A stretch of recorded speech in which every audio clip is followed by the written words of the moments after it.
ঊর্ধ্বতন কর্মকর্তা বৃন্দ, জেলা পর্যায়ে আমাদের এডিসি বৃন্দ, আমাদের অন্যান্য ম্যাজিস্ট্রেট বৃন্দ, ছিলাম যে ছোট্ট ছোট ছেলে মেয়েরা তোমরা খেলতে আসছো বিভিন্ন উপজেলা থেকে, এই যে বাবা মাকে ছেড়ে একটা স্কুল পর্যায়ে খেলাধুলার অংশগ্রহণ করতে আগের দিন জেলা শহরে এসে খেলাধুলা করছে, এটাই আমার কাছে অনেক উৎসাহব্যঞ্জক মনে হয়েছে।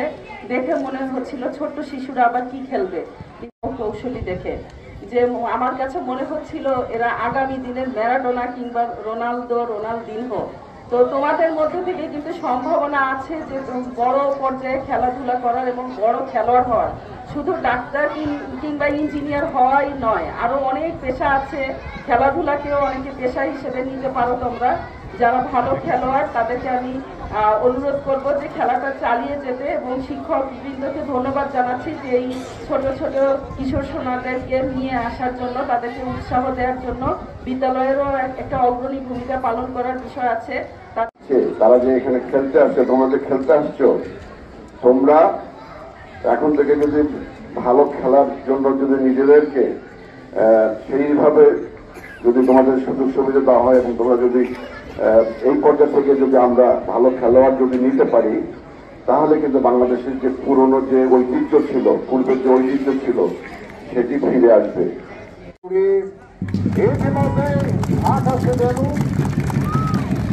এবং তারই সাথে সাথে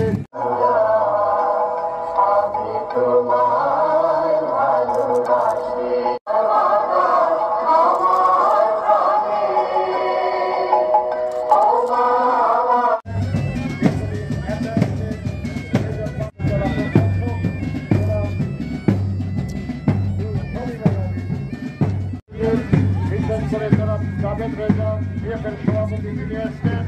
আমি বিএফের সাধারণ সম্পাদক কিষান রফিকুল আল মাহমুদকে দেখতে পাচ্ছি, তিনি এসছেন লাইনে, ওনাকে আন্তরিক ধন্যবাদ। স্টেডিয়ামের প্রশাসকের অনেক অনেক শ্রম দেখেছি স্টেডিয়াম এলাকায় মিস্টার মানিক সহ মিস্টার চেয়ারম্যান জামপুরের চেয়ারম্যান, তিনি এসছেন, প্রাক্তন ফুটবলার ক্রীড়া সংগঠক, তাকে আন্তরিক ধন্যবাদ জানাচ্ছি। ধন্যবাদ জানাবো।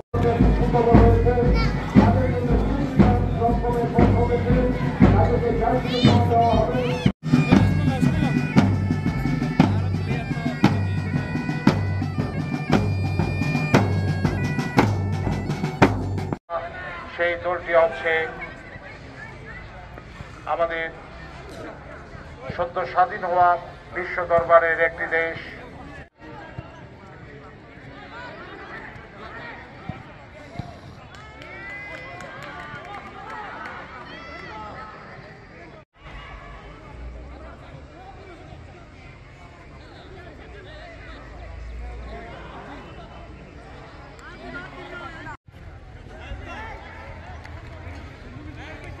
আক্রমণের একটি সুযোগ সৃষ্টি হয়েছিল, কিন্তু এখানে তেমন আবারও 9 নম্বর জার্সিধারী খেলোয়াড় বল ফাটালেন 11 নম্বর জার্সিধারীর উদ্দেশ্যে।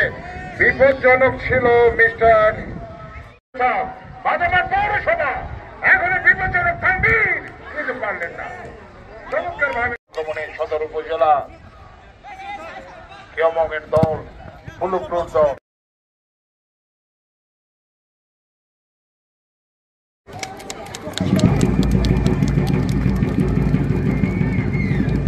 সামনে চলে আসবেন। অনন্ত 17 স্টেজের সামনে চলে আসবেন।